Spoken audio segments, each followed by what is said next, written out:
Hello and welcome to this week's video and also my final video for 2022. My name is Anuska Taylor and thank you so much for your support this year. It really has meant so much to me and I love creating these videos. I get a lot of joy and pleasure from searching and reading around the topics and then creating the videos. So I hope that you've actually got a lot of insight and new awareness of your voice this year, because that's what this is all about. But for my final topic for 2022, I wanted to talk about this idea of, does practice make perfect? And I'm sure you've heard that before, that that's the general consensus, practice makes perfect. But I'm going to argue, no, practice doesn't make perfect, practice makes permanent. So whatever you practice and however you're practicing is just going to become permanent.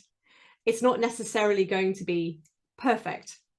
So I'm going to talk about this from the practical aspect of practicing as it pertains to the voice, obviously, and also from the psychological aspect of this too, with my Jungian coach hat on. So first of all, I just want to say that practice obviously is really, really, really important. And I say this to my private clients all the time, you have to practice. The voice will not magically change if you don't practice, or if you practice the bits that you like or when you feel like it. You have to actually really commit and invest the time, but it doesn't have to be a big thing. It could be 5 minutes a day, but it just has to be consistent because we're changing neuromuscular pathways and they don't get changed instantly after one session. So to use the gym analogy, I say to clients all the time that I can tell you how to do a press up, I can tell you how many press ups to do, but ultimately I can't do the press ups for you. And it's the same with the voice, it's the exercises. I can show you how to do them, I can help you do them, I can tell you how many to do, but you have to do them. So first of all, yes, practice really, really important. And whatever your thing is in the world, whether you play sport, whether you love cooking, whether you love dancing or drawing or painting, I can guarantee that you put time into practicing, but you probably don't see it as practice because you just love it so much. And that's why I think when we're working on our voice, particularly the speaking voice, there has to be a bigger why. There has to be a bigger reason why I'm doing this. I'm doing this because I want to spread my message in the world. I want to start a podcast. I want to go and speak on a TEDx stage, whatever your thing is, or you want to coach people privately. You know, there has to be a bigger why. Otherwise, you either won't practice or you'll just practice the bits that you like, and that's not going to work. We have to practice it all. It's like we can't go to the gym and just work on our biceps. We have to do the whole body if we want a strong, healthy, fit. In terms of practicing then, what is actually really important is what you're practicing, which is going to vary from person to person, and how you're practicing. And I'm going to give you an example of this in a minute. This is why I believe it's very hard to teach yourself anything voice related, actually, because what exercise works for one person doesn't necessarily work for you. So that's the what, but also then it's the how. And sometimes these exercises that we see people demonstrate seemingly are very, very easy, but actually it's very, very easy to do them wrong or inefficiently. And then you won't get the success and you'll wonder why nothing is improving. So the what in terms of the exercise that you're choosing is really important, and the how am I actually doing this exercise? Because it's the difference between adding physical tension and constriction to the voice and removing it and releasing and freeing the voice potentially. So I'll give you a really good example of something that I give to many clients because it's such a brilliant exercise for speaking for many, many reasons. So it's that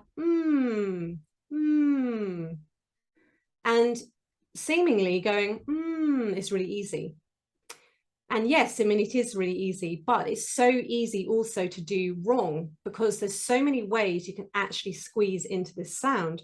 So a common example is people will squeeze into their lips, or they'll squeeze into their neck and their throat, or they'll pull the sound back. And any one of those we're actually now adding to the problem versus freeing the voice and removing the constriction and removing the tension. So This exercise, when done correctly, is absolutely brilliant. So then you can do a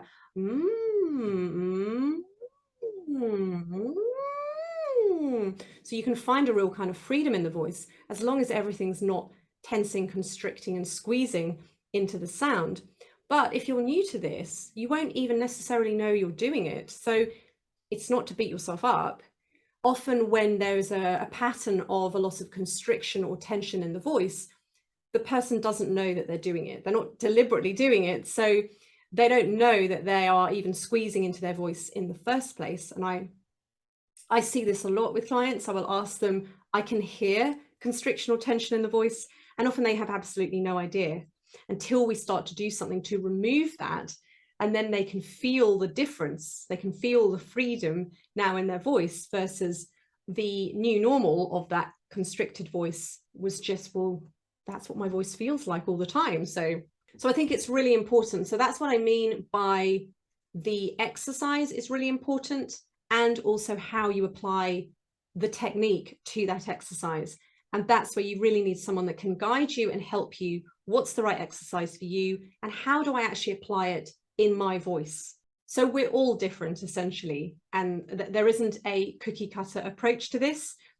Even if it's the same exercise, it could be applied slightly differently depending on the person. So the second part of this, which is really all of this, actually, the psychological aspect of this is really critical to practice. And I think why a lot of people get stuck. So if you find yourself reaching a plateau with whatever you're doing, obviously I'm talking here about voice, but anything, you feel like you reach a point where you can't get any further, or you feel like you just go back to your old habits, it's because of your thoughts, it's because of your mind that's driving your voice. And I just want to quote something from Dr. Kim Duramo, who I love her work because she's a mind-body doctor.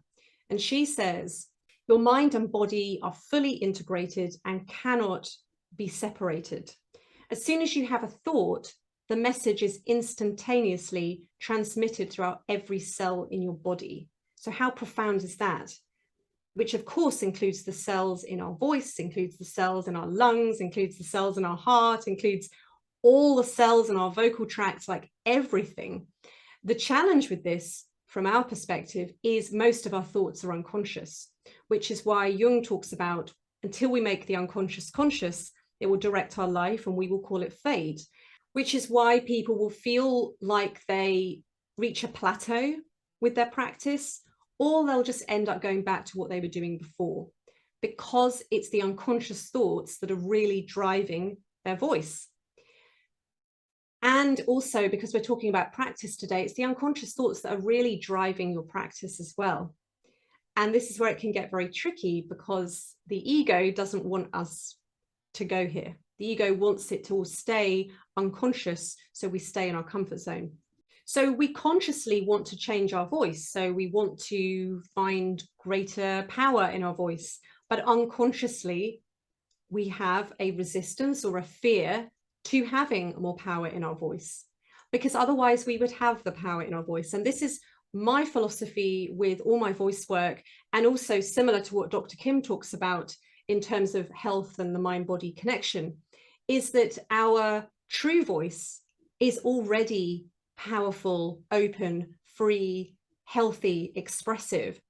It's that conditioning that we learn from a young age that starts to shut the voice down. And then as adults, we're really dealing with a conditioned voice from what we've been taught implicitly or explicitly is acceptable. So we think as an adult that our voice is just the way it is. I just have a weak voice. I just talk fast. I just run out of breath, you know, you name it, I've heard it all. But really, unless there's some sort of really serious sort of injury or pathology on the voice, your true voice has everything that you could ever want.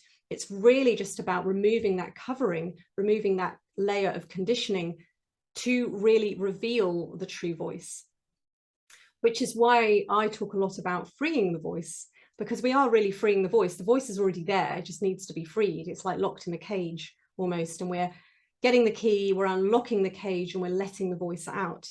But it was always there to begin with. Now, obviously, this conditioning is useful because it helps us to survive. It helps us get our needs met as children, as babies. And obviously, babies and young children really only have their voice to go by at that age, particularly babies, because they're physically weak. Their voice is everything, and they get their needs met because they scream the house down if they have to. So the voice is very, very important from a survival perspective.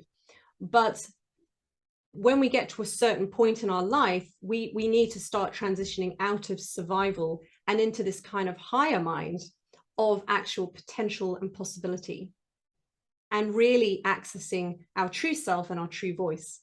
If you perceive a limitation in your voice, the first stage is really to, on some level, probably unconsciously, there is a payoff for you having that limitation.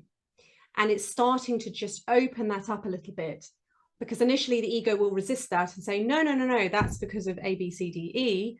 But actually really starting to take ownership of this limitation is because on some level, I feel this is going to serve me and support me and help me. Maybe I don't understand it, but there is some kind of emotional attachment to me having my voice in this particular way. So let me give you an example, but remember this is unconscious. So consciously you may be like, no, no, this isn't me. But if there is any kind of limitation in your voice, then there is something unconsciously driving your voice.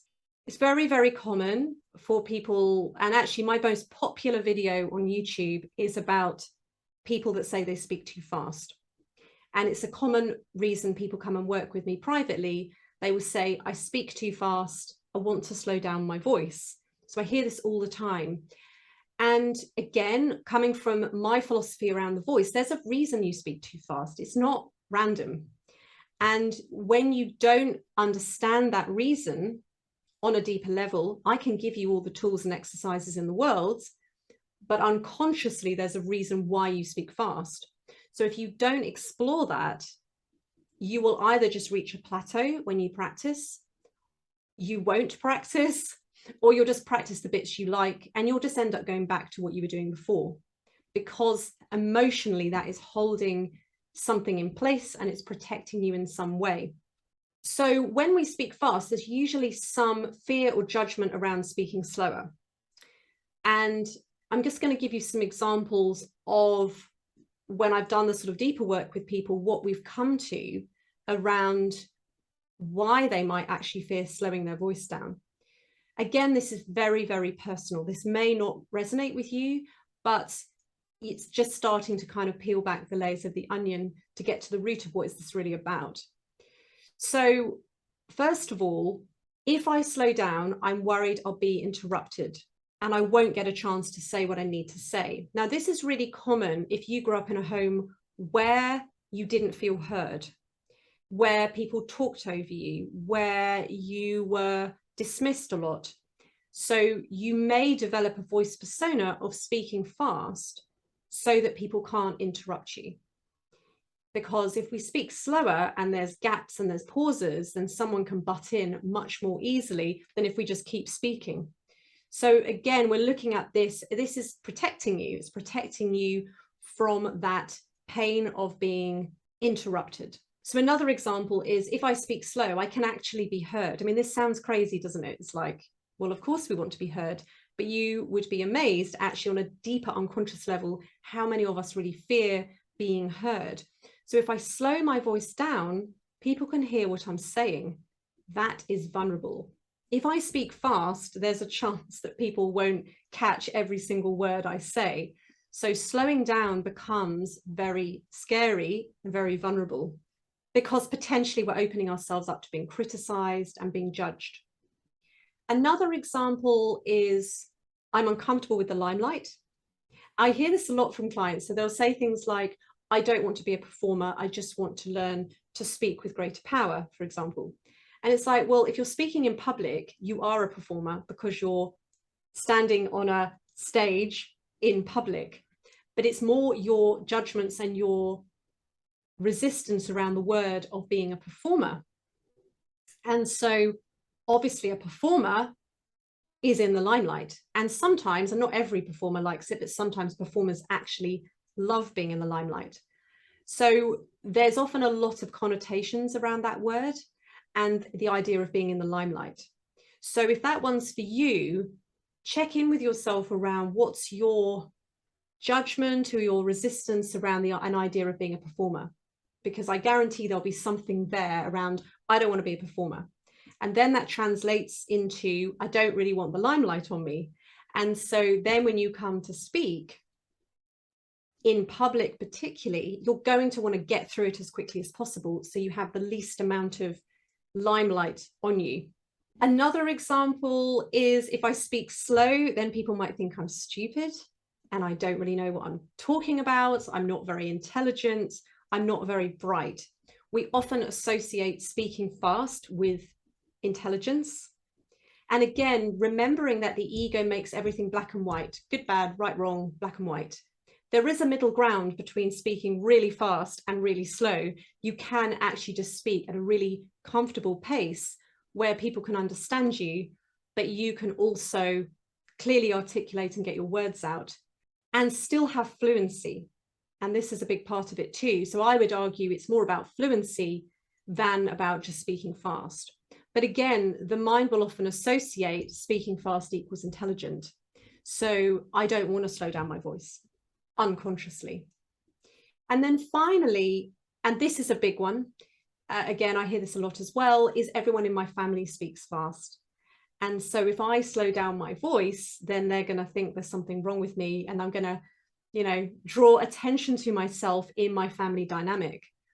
So again, these are unconscious. Now, because they're unconscious, you might be asking, well, how do I know? So one of the ways that I help clients to work through this unconscious element of their psyche is we have to look at what triggers us. We have to look at what we judge and what we criticize and idolize in other people. And often with the ego, it can be very subtle. The ego is very, very clever. It will give us a momentary fleeting feeling of judgment or criticism or, and then we'll very, very quickly sweep it under the carpet and move on. So we don't even necessarily notice it. So I'll give you an example. Maybe you're in a meeting and all eyes are on you and you've been asked to comment on something. And in that moment, you think, oh my God, I just need to speak fast. I need to get this out as quickly as possible. And you're really uncomfortable with the eyes on you, but you very quickly push it away, move on to the next thing. And you don't examine that discomfort in that moment, that actually maybe that's holding me back. Maybe the reason why I speak fast is because I'm uncomfortable with having all eyes on me. So it's starting to become very, very aware and of how you interact with your own voice when you're speaking, what feelings come up. Again, it can be very fleeting feelings. The ego is very good at helping us to push them away very quickly, or we project them out onto other people. Oh, it's them. That's why I felt like this. So it's becoming very, very aware of your own voice and how you feel when you speak, and just starting to examine that. And how is this actually hindering me from slowing my voice down? For example, this is just an example, but also starting to look at how you judge or criticize or idolize other people. So when you see, for example, you're in a meeting, someone talks really slowly. What do you make that mean? What do you judge about that? Do you think to yourself, you might not say it out loud, it might just be your own thoughts, but do you think, oh my God, I wish they'd just hurry up and get on with it. It's so painful. You know, oh, it's so slow. Oh, I'm going to fall asleep. Like, what is your judgment around that? And again, I'm just using the example of speaking fast, but you apply whatever it is for you in your voice. But this is such a common one that I thought I'd use it as an example. So coming back full circle, you can see then that your thoughts and your mind are absolutely essential in allowing you to really have the most effective and the most success with practicing. Because if you're working against yourself, so you're trying to do some exercises to, for example, slow your voice down, but unconsciously you really don't want to slow your voice down, what's going to happen? You're going to reach a plateau, you're going to stop practicing, you're going to have all the excuses under the sun why you haven't practiced, or you'll just practice the bits you like that don't really encourage you to confront that aspect of your voice. And this is what I see a lot. I see this a lot with people. They just practice the bits that they like, and then they wonder why only certain things are improving. And that aspect, again, is something we have to kind of really look at within. Why do I not practice these things over here? Because it's normally pointing to something unconscious. But anyway, this has got way, way deeper than I was expecting as my final video for 2022. But I hope this has been really, really useful. You can apply this to anything, not just voice, anything where there is an element of practicing to develop the skill or the expertise and to become really masterful. And really using your voice is about consistent practicing, but it doesn't have to be a big thing. It doesn't have to be a big half-hour thing every day. It depends on what you're doing, but in terms of speaking, it just needs to be consistent, mindful. You've got to become aware of your thoughts, not just when you're practicing, but when you're out and about, when you're speaking, when you are observing other people speaking, what things trigger you, and just start to unpack it, start to kind of, with curiosity, just explore it, because it's always pointing to you. It's never about the other person. As much as the ego wants to say it's about the other person, it's always about us. So thank you so much for watching. If you have any questions or comments, I would love to know your thoughts about this. But I'd just like to wish you a very, very, very Merry Christmas, a very happy 2023. And I will be back in January with my first video for the new year. So take care. Thank you so much for watching.